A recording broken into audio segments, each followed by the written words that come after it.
لیکن زړه کې رااله چې چرته ما غونته ګناهګار او چرته د وخت پیغمبر او دغه ملګری او کله کله انسان په اړه کې خود پسندي رااله چې زه خو ډېر نیک یم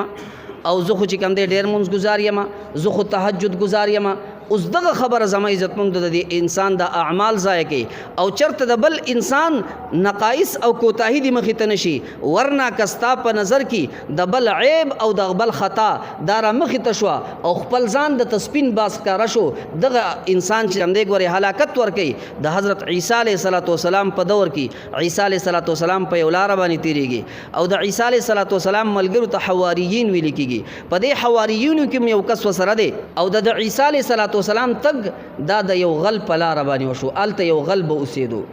هغه ځان له یو جمپړه جوړه کړې وه په هغې کې به ناست و اوس عیسی علیه السلام چې کله په دغې لار باندې لاړې او دغه حواري ورسره دی خپل دوست او ملګری ورسره دی د غل چې وکتل چې یاره عیسی علیه السلام په دې لار باندې رالی نو دا یو فطرتي خبره ده چې د نیکانو خلکو په لیدو باندې انسان ته الله را یادېږي نو په دغه وخت کې د غل ته الله را یاد شو او په زړه کې د توبې داعیه پیدا شوه چې یاره د الله پاک پیغمبر زما په خوا باندې تېرېږي او څومره خوند کوي دا نیکنامي او دا پاک دامني څومره خوند کوي زم د په لاس باندې توبه کومه بهرحال د عیسی علیه السلام ورپسې شو لیکن زړه کې رااله چې چرته ما غونته ګناهګار او چرته د وخت پیغمبر او دغه ملګری د دوی سره په یړ خو نشم تللی شاته به لکه د غلام غونته روان یم زړه کې کامله عاجزي رااله د هغو نه شاته شو عیسی علیه السلام او دغه ملګری مخکې دی او دوی تی شاته شول دوی روان دي دغه انسان چې کوم د عیسی علیه السلام سره روان دی حواري دی د په شاته چې وکتل چې د زمانې بدنام او د زمانې لوی ډاکو او غل هغه زمون غونته کسانو سره روان دی د په زړه کې عجب پیدا شو عیسی علیه السلام ته الله پاک فوراً وحی کوي ای عیسی